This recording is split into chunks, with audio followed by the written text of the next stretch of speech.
दोस्तों, आज हम जानेंगे कि बच्चा गर्भ में किन गलतियों की वजह से हलचल कम करता है और किस महीने से शुरू करता है। पहले बच्चा हलचल ज़्यादा करता था और अब हलचल कम करता है। तो ये सारी बातें हम जानेंगे। देखिए, सबसे पहले तो चौथे या पाँचवें महीने से बच्चा हलचल अपनी शुरू कर देता है। आपको महसूस होता है धीरे धीरे बच्चा हलचल कर रहा है, और फिर जैसे 7वां 8वां 9वां महीना होता है वो फुल अच्छे से आपको किक मारता है और आपको पता भी चलता है। कई बार क्या होता है कि बच्चा खूब तेज़ तेज़ किक मारता होता है, हलचल करता होता है, और अचानक जो है वो उसने हलचल बंद कर देनी होती है। बड़ी घबराहट पैदा होती है कि ऐसा क्यों हो गया है, आपकी क्या गलतियाँ थी। पहली तो ये देखिए, आप खाना किस टाइम पे खा रहे हैं। या तो आप जब खाना खा रहे हैं वो टाइम टू टाइम नहीं खा रहे हैं, या फिर आप खाने को जो है पोषण से भरपूर नहीं ले रहे हैं। जैसे आपको जो मिला वो खा लिया, या फिर आपको जिस टाइम पे मिला आपने उस टाइम पे खा लिया। ये गलती आप बिल्कुल भी ना करें। पहली बात तो ये है कि आपको टाइम टू टाइम खाना है। जैसे आपने सुबह का नाश्ता लिया टाइम पे 8 से 9 बजे के भीतर, जब आप ले रहे हैं तभी आप लें। जैसे 8 से 9 के बीच में, 7 से 8 के बीच में, जिस घर में जितना नियम है वैसे ही लिया जाता है। फिर दोपहर में जो आप भोजन खाते हैं दोपहर का, वो भी आपका टाइम टू टाइम होना चाहिए। 12 से 1 के बीच में हो जाना चाहिए, या 1 से 2 के बीच में भी हो जाना चाहिए। उसके बाद शाम का भोजन है वो भी टाइम टू टाइम होना चाहिए। ज़्यादा लेट लतीफ़ नहीं करना चाहिए। अब भोजन टाइम से लेने से क्या होता है, भोजन जब आप टाइम से लेते हैं तो आपको एनर्जी आती है। एनर्जी आने से आपके बच्चे को भी एनर्जी मिलती है। आप कई बार देखेंगे जैसे ही आपने खाना खाया ना, उसके बाद आपका बच्चा आपको किक बहुत मारता है, क्योंकि उसको भी जो है एनर्जी मिलती है। ठीक है, जब आप ये गलती करते हैं तो बच्चे को उसको एनर्जी नहीं मिलती है और उसकी एनर्जी डाउन रहती है, तो वो किक नहीं मारता है। सेकंड बात ये हो सकती है कि आप पोषण से भरपूर खाना नहीं खा रही हैं। जैसे आप पिज़्ज़ा, बर्गर, चाट, पकोड़ा वगैरह, उनको तो आपको बहुत ज़्यादा पसंद करते हैं, क्योंकि कई बार प्रेगनेंसी में ये चीज़ें अच्छी भी लगती है। लेकिन अच्छी लगे तो थोड़ी बॉडी खा ले कि भाई चलो थोड़ा सा खा लिया, बाकी आपको प्रोटीन वाली चीज़ें लेनी है। जैसे हमारे फ्रूट वगैरह हो गए, जूस हो गए हैं, नारियल पानी हो गया है, आपको शिकंजी हो गई है। जिस मौसम में जैसे चल रहा है वो आप ले सकते हैं। दूध में शरबत डाल के ले सकती हैं। ऐसे जिस मौसम में जो चीज़ चाहिए ना वो चीज़ आप ले सकती हैं। इससे क्या होता है, आपको प्रोटीन की चीज़ जो है वो आपके शरीर में एकदम अवेलेबल रहती है, और आपका बच्चा भी जो है स्ट्रॉन्ग रहता है, रोग नहीं होता।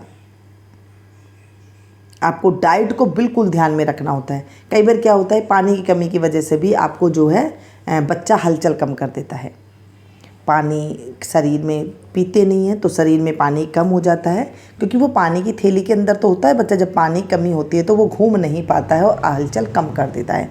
ये चीज़ भी आप नोट कीजिएगा, पानी की पूरी रखें। आप पानी की जगह जूस ले सकते हैं, लिक्विड चीज़ ले सकते हैं, दही है, छाछ है, दाल है, मतलब पतली पतली चीज़ें जितनी होती है ना, लिक्विड चीज़ें, राबड़ी है, तो इस तरह की चीज़ें आप लेते रहेंगे तो आपका पेट में जो है बच्चा एकदम से घूमता रहेगा। ठीक है, इस चीज़ का आपको ध्यान रखना है। ज़्यादा भर भर के नहीं खाना है पेट में। एक गलती ये करती है कि आपने एक बार खाना बैठा तो एक बार ही पेट भर के बिल्कुल खा रही हैं, तो इससे क्या होती है, बच्चे को जो है जगह नहीं मिलती है खाने। जब खाना ज़्यादा हो जाता है पेट के अंदर, अब वो बच्चा घूम नहीं पाता है और उसको सांस लेने में तकलीफ़ होती है। ऐसे बच्चे ज़्यादातर कमज़ोर होते हैं, क्योंकि खाने के जो आपने ज़्यादा खा लिया तो वो सुकड़ जाती है थैली, और फिर उसके बाद जो है बच्चा कमज़ोर हो जाता है। उसे हुष्ट पुष्ट यानी कि तंदुरुस्त बच्चा नहीं होता है वो। एक चीज़ का ध्यान रखें, थोड़ा थोड़ा खाएं, थोड़ी थोड़ी देर में बार बार आप खा लें, थोड़ा थोड़ा खा लें, तो इससे जो है बच्चे को भरपूर मात्रा में जो है उसे जगह मिलेगी और अच्छे से उसे प्रोटीन मिलेगा। बच्चा खूब अच्छे से जो है मूव करेगा, अच्छे से वो हलचल करेगा। ये हुई बात। अब बात आती है कि हमें वैसे तो जो खाना है उसमें घी की मात्रा कम रखिएगा। जब 9वां महीना लग जाए, 8वां महीना जैसे ही कंप्लीट हुआ, 9वें महीने में जैसे ही शुरुआत हुई उस टाइम से आपको घी भरपूर मात्रा में लेना होता है। उससे पहले नहीं खाना होता है। केला नहीं खाना होता है। केला से जो है बहुत ज़्यादा बच्चा जो है गिरने की आशंका होती है, तो केला भी नहीं खाते हैं। कभी मन किया तो आधा थोड़ा बहुत खा लिया, ज़्यादा नहीं खाना होता है। पपीता नहीं खाना होता है।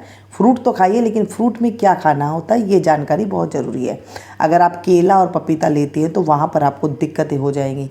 जब फ्रूट खा रही हैं तो थोड़े से उसमें खाएं, ध्यान से खाएं कि हमें क्या लेना है, थोड़ी मात्रा में खाएं। जैसे जूस है ना, उसको तो आप ले सकते हैं, उसमें कोई भी दिक्कत नहीं आती है।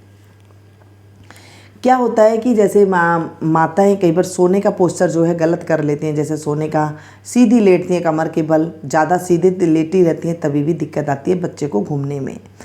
जब आप दाईं करवट लेटती हैं, आपके दाएं हाथ की तरफ लेटती हैं, तो भी बच्चे को जो है दिक्कत आती है। आपको लेफ़्ट साइड सोना है, यानी कि बायां करवट सोना है, जिससे कि है उसे तेज़ अच्छे से आपको सांस आएगी, तो बच्चे को जो है अच्छे से सांस आएगी और उसे कोई भी तकलीफ़ नहीं होगी। आप तंदुरुस्त तो बच्चा भी तंदुरुस्त। और एक बात है, जैसे आपका शरीर स्वस्थ नहीं है, आपको बुखार है, तो आपके बच्चे को भी बुखार होगा, क्योंकि आपके शरीर से वो जुड़ा हुआ है। आप कमज़ोर है, आपका बच्चा भी कमज़ोर होगा।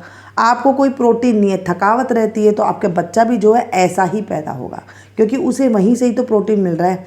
जब आप इन चीज़ों का ध्यान नहीं रखते हैं तो बच्चे में कोई ना कोई कमज़ोरी ज़रूर आ जाएगी, बच्चे में कोई ना कोई जो है इफ़ेक्ट ज़रूर आएगा। जैसे आप तनाव से रहती हैं, मैंने कई लेडीज़ों को देखा है कि तनाव से बहुत ज़्यादा रहती हैं। तो तनाव वाले, जब आप प्रेगनेंसी के टाइम पे जब आप तनाव में रहते हैं, तो जब आपका बच्चा होता है तो वो एकदम कोई ना कोई शरीर में उसके इतने कमज़ोर होता है कि उसको जो है रोग उससे जकड़े हुए होते हैं। तो आपको तनाव नहीं लेना, यानी कि कई बार कई महिला रोती रहती हैं तनाव, और दिमाग में जो है टेंशन रखती हैं कि घर में कुछ किसी ने कह दिया या कुछ कर लिया, तो वो बहुत ज़्यादा टेंशन में रहती हैं। तो इस वजह से भी जो है बच्चे में बीमारी के कारण उपज जाती हैं, क्योंकि आप टेंशन में रहती हैं, खाना पीना खाते नहीं हैं और अच्छे से उसका जो है मूव होता नहीं है, फिर बच्चा जो है बीमार ही रह जाता है। उसके शरीर में कहीं ना कहीं कुछ ना कुछ उसको बीमारी आएगी ही आएगी। ये बात आप नोट करके देख लीजिएगा। और बात, आपको जब आप खाना खाएं तो धीरे धीरे चबा करके खाएं, ऐसे नहीं कि आप मोटे मोटे निकल रहे हैं, या फिर बार बार जो पानी पी रहे हैं तो उसे एकदम ज़्यादा मात्रा में जैसे पीते हैं ना, ऊपर मुंह में भर लिया, ऐसे नहीं। धीरे धीरे गिलास की सहायता, जैसे धीरे धीरे पानी पीते हैं ना, सिप करके हम चाय पीते हैं, ऐसे धीरे धीरे आपको पानी पीना है।